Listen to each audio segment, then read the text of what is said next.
Hello hello hello hello అందరికీ నమస్కారం. ఎలా ఉన్నారు?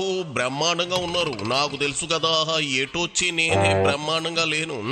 ఎందుకని అడక్కండి. ప్రతిసారి నేను చెప్పడం మీరు ఈని వదిలేయడం. యావండి, మన రావు గారు రచ్చబండను 100 మంది చూసారంటే 100 మందిలో కనీసం 10 మంది కూడా సబ్స్క్రైబ్ చేసుకోకుండా చూసేస్తున్నారట. యూట్యూబ్ బాబాయ్ ఇదిగో లెక్కలతో సహా చెప్పేస్తున్నాడు. మరి కూతంత నా మీద దయ ఉంచి మన కేకే న్యూస్ ని సబ్స్క్రైబింగ్ చేసుకుని నన్ను కూతంత ఎంకరేజ్మెంట్ చేస్తారే కదటండి మరిన్ని వీడియోలు చేయడానికి నేను ముందుకు వస్తాను.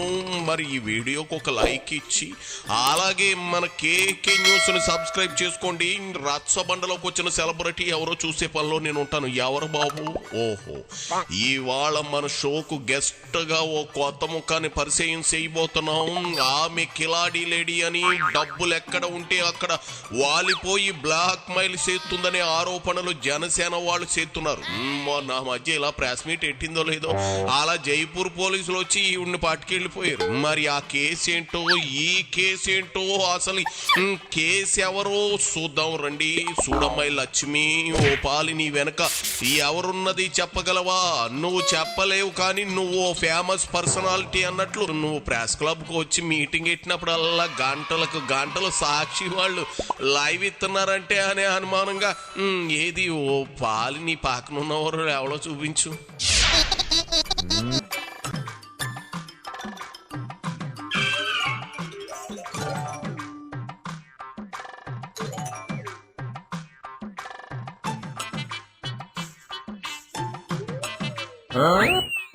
ఓరు ఓరు ఓరు ఓరు ఓరు ఆతగాడు లాయరు బాలగదు. ఆ మధ్య రామ్ గోపాల్ వర్మ కేసు గురించి టీవీ డిబేట్లకు వచ్చి మరీ వర్మ పుణ్యాత్ముడు అని వాదించాడు కదూ. ఓహోహో, ఇప్పుడు అర్థమైంది నీ వెనక ఎవరున్నారో, ఎవరుండి ఆడిస్తున్నారో. జనమేమి పిచ్చోళ్ళు కాదు. ఒకప్పుడు వాళ్ళని ఏమార్చచ్చేమో గానీ సోషల్ మీడియా దున్నేత్తన యుగం కదా. ఇప్పుడు అన్ని ఆటోమేటిక్ గా ఇలా తెలిసిపోతాయి. ఇప్పుడు నువ్వు పదే పదే సాక్షికి ఇంటర్వ్యూలు ఇచ్చావనుకో, జనానికి నీ వెనుక వైసీపీ ఉండి డ్రామాలు ఆడిస్తుందనే విషయం టక్కున తెలిసిపోతుంది. వాళ్ళ కేసుల్లో వాదించే లాయర్లు నీ కేసుల్లోనూ అత్యుత్సాహం ప్రదర్శిస్తున్నారనుకో, జనానికి నువ్వు జగన్ రెడ్డి వదిలిన బాణం అనే విషయం గట్టిగా ఇట్టే తెలిసిపోతుంది. ఏటాంటి చేసేటప్పుడు రాజకీయ ముద్ర లేకుండా చేసుకోవాలి. సర్లే, కొత్త కదా, అన్ని అనుభవంలోకి వచ్చాక అవే వాటంతటా అవే అర్థమవుతాయి. సరే, మ్యాటర్లోకి రా. Kiran royal driver and Janasena అధినేత పవన్ కళ్యాణ్ దగ్గర వర్క్ చేసిన ఒక వ్యక్తి అబ్దుల్ గనీ, వాళ్ళ ద్వారా తెలిసిన అతను నాకెలా పరిచయం అండి.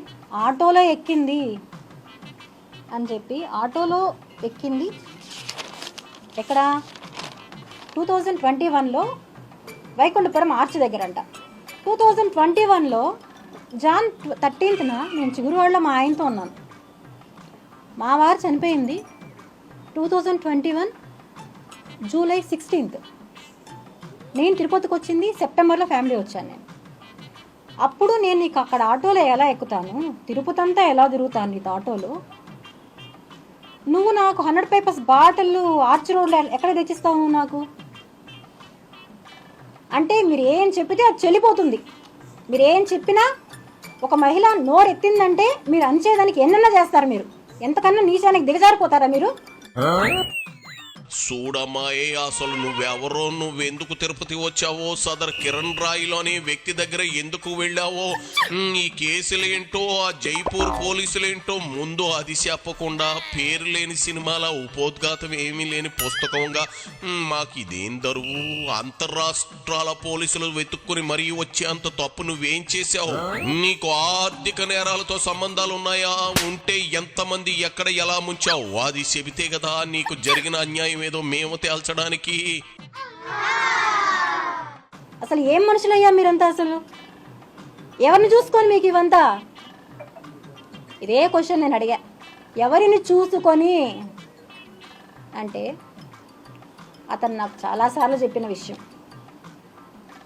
నోట్ చేసుకోండి. మిగతా మీడియా వాళ్ళు నోట్ చేసుకోకపోయినా నాకు పర్లేదు, నాకు ఎటువంటి ప్రాబ్లం లేదు. నేను ఇవన్నీ కూడా సోషల్ మీడియాలో నేనే రిలీజ్ చేస్తా. అన్ని సోషల్ మీడియాలో రిలీజ్ చేసే పని అయితే ఈ ప్రెస్ మీట్ ఎందుకు పెట్టావు? వెళ్ళి సాక్షి టీవీ స్టూడియోలో కూర్చోవలసింది కదా. నువ్వు వాళ్ళ ఆయురు పదే పదే కిరణ్ రాయల మీద పడి ఎడితే సరిపోతుంది కదా, నోట్ చేసుకోకపోయావా? పర్లేదు అంటున్నావు అంటే ఏంటి నిదేమా? అలాంటప్పుడు మిగిలిన జర్నలిస్టులను ఎందుకు పిలిచినట్లు? పోనీ బ్లూ మీడియాని పిలవాల్సింది కదా. ఏదో టాప్ సీక్రెట్ చెబుతానంటున్నావు, అదేందో చెప్పు. మా అధినేత ఎవరైతే ఉన్నారో, నేను ఇప్పుడు కూడా చెప్తున్నానండి, నేను ఏ పార్టీ దాన్ని కాదు, నెక్స్ట్ కూడా చెప్తాను, నేను ఏ పార్టీ సంబంధించిందని కాదు. నేను అక్కడి నుంచే చెప్పా, ఇంకొకరి గురించి నేను చెప్తాను. ఎక్కడి నుంచి చెప్పాను? జైపూర్లో మీకు నేను బయట నుంచి వస్తానే ఒక వీడియో రిలీజ్ చేశా, ఎవరి గురించి చెప్తాను అనేసి. నా దగ్గర ఆయనకి సంబంధించిన పెన్ డ్రైవ్ ఉంది, ఆయనకి సంబంధించిన డీటెయిల్స్ నా దగ్గర ఉన్నాయి. నేను ఏం చేసినా, నేను చంద్రబాబు నాయుడు తిట్టచ్చు, జగన్మోహన్ రెడ్డిని తిట్టచ్చు, ఇంకొకరిని తిట్టచ్చు, నన్ను ఏమీ అనడు అనే ధీమా అతను నాతో ఎన్నోసార్లు చెప్పాడు. నా వెనకాల ఆయన ఉన్నాడు. నిజంగా ఉన్నారా పవన్ కళ్యాణ్ గారు? నేను అడుగుతున్నాను. నేను మిమ్మల్ని అడిగాను, దండం పెట్టి అడిగాను. అన్నా, నేను ఒక ఆడపడుచు బాధపడుతుంది, బయట వచ్చాను, దండం పెట్టి అడిగాను, నాకు న్యాయం చెయ్యండి అంటే మీరు సపోర్ట్ చేశారో లేదో నాకు తెలీదు. పెన్ డ్రైవ్లు ఉంటే ఏమవుతుంది పిచ్చిలక్ష్మి? నా దగ్గర కూడా 100 పెన్ డ్రైవ్లు ఉన్నాయి. మా ఇంట్లో జరిగిన పెళ్లిళ్ళు, బర్త్డే ఫంక్షన్లు తాలూకా చాలా పెన్ డ్రైవ్లు ఉన్నాయి. ఏందేంది కిరణ్ రాయల దగ్గర పవన్ కి సంబంధించిన పెన్ డ్రైవ్లు ఉన్నాయా? ఉండొచ్చు. ఆయన స్పీచ్లన్నీ పెన్ డ్రైవ్ లో సేవ్ చేసుకుని ఉండొచ్చు. ఈ పెన్ డ్రైవ్ లో ఏముందో చెప్పాడా? పోనీ అది కదా నువ్వు చెప్పాల్సిన మ్యాటరు. నిజానికి కిరణ్ రాయల మీద ఆరోపణలు రాగానే ఆయన్ని పార్టీ కార్యకర్తలకు దూరంగా ఉండాలంటూ ప్రెస్ నోట్ నోటీసులు పంపారు. నిజంగా నువ్వనే పెన్ డ్రైవ్లే ఉంటే ఆయనకు నోటీసులు ఎందుకు ఇస్తారు? పార్టీ కార్యక్రమాలకు దూరంగా ఉండమని ఆదేశాలు ఎందుకు జారీ చేస్తారు? మాతుండే మాట్లాడుతున్నావా? పవన్ కళ్యాణ్ కిరణ్ రాయలు వెనక ఉన్నాడో లేడో తెలీదా? తెలియనప్పుడు ఎందుకు మాట్లాడుతున్నావు? నీకు ఆయనకు ఏమైనా తేడాలు ఉంటే మీరు చూసేసుకోండి.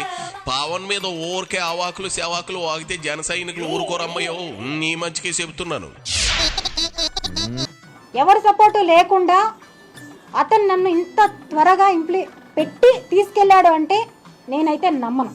ఎవరి ఇన్ఫ్లుయెన్స్ లేకుండా కిరణ్ రాయల్ అనే వ్యక్తి ఇలా తీసుకెళ్ళడం జరగదు. ఏ ఇన్ఫ్లుయెన్స్ పెట్టాడు? ఎవరు సపోర్ట్ చేశారు అతనికి? ఎవరున్నారు అతని వెనకాల?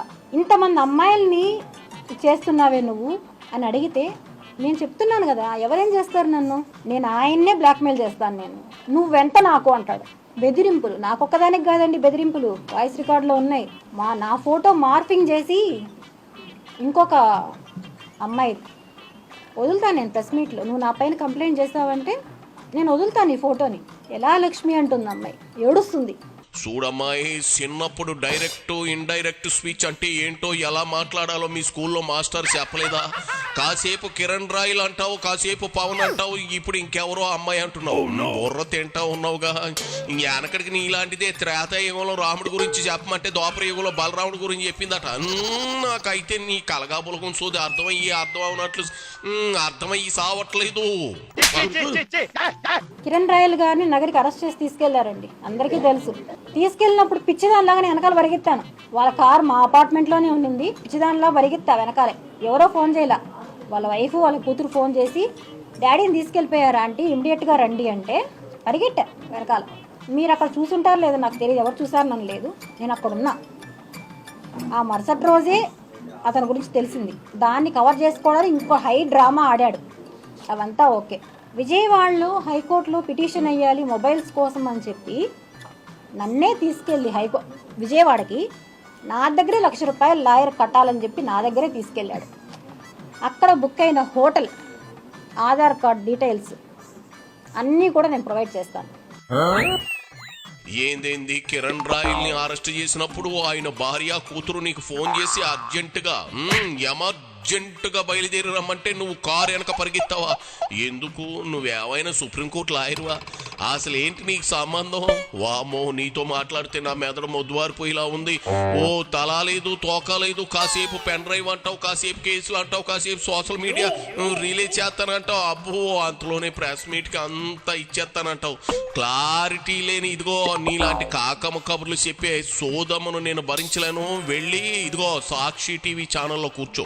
అక్కడ చాలా మంది నోట్లో వేలేసుకుని మరీ వింటారు. ట్రై చేయి. ఎల్లవమ్మా ఎళ్ళు, మైండ్ తినమాక, వెళ్ళు చాలు. ఇంకా వెళ్ళిపో. అయిపోయి